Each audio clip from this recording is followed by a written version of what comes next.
So the healing work is the process of peeling back those layers of denial and coming face to face with our true humanity, coming face to face with our innate capacity to love one another truly as human beings.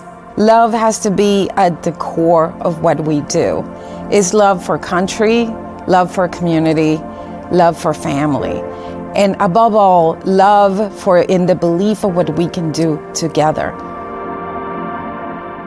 The Truth Racial Healing and Transformation Enterprise is fundamentally created to engage people, to bring a level of discourse into this country that will bring people together as opposed to allowing the continued segregation that tears us apart. When we sit together in circles, when we listen to each other, we begin to recognize that we're all one. Ultimately, we're all one. We're all on this planet trying to find our way, trying to understand how to be present, how to be alive, how to be the best people that we can.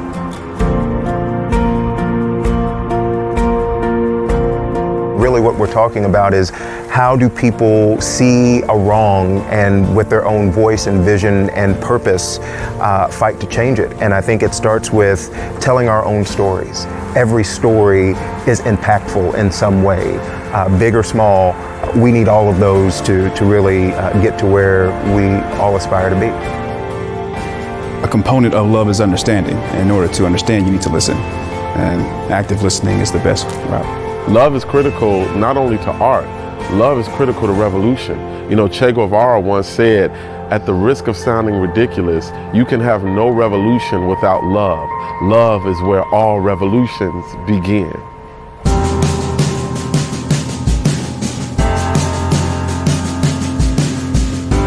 So for me, TRHT is really about getting down to the work that we've needed to get down to for a very long time. But not just doing it from one sector or with one voice or one group of people, but a conversation about truth, and a conversation that leads to accountability, and a conversation that leads to healing, so that we might finally have both racial justice and racial equity in this country.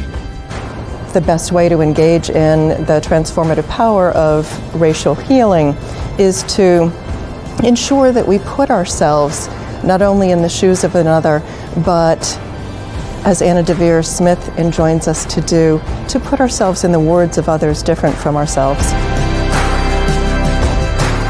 Truth is very important in the line of work of racial healing and racial equity.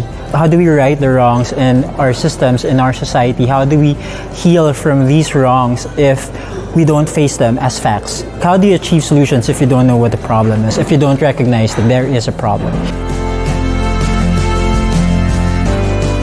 You are the ones who care. You are the ones who are taking care of the ones who are struggling out there. You're the ones that are making opportunities. And this is an opportunity for you to grow.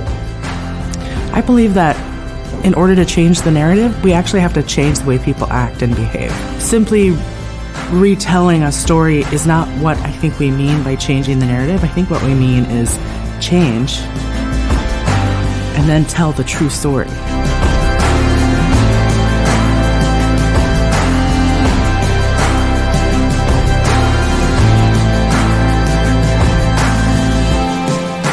Narrative change is something that's so important in the way in which the work not only shows up, but how it's understood.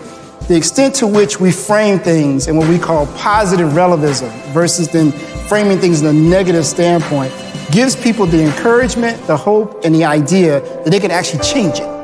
You know, history is not just constructed by those who have the capacity to write great books and great treaties and great letters, but history is constructed every day by everyday people saying in their own voice with authenticity, this is who I am.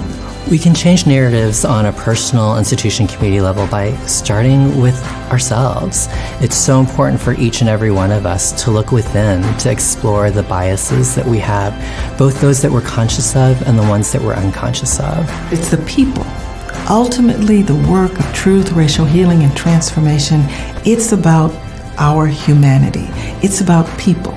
People developing the capacity, or at least remembering the capacity to see ourselves in one another, to genuinely care for one another, to have empathy that transcends our own group or identity. That's the work that will bring about the public will and the public commitment to create an America that truly lives up to its democratic ideals and principles. I have to be a believer in healing because suffering is too hard. It is the only thing that gives you hope, is that we can take those moments of suffering and hurt and turn them into moments of true healing and purpose.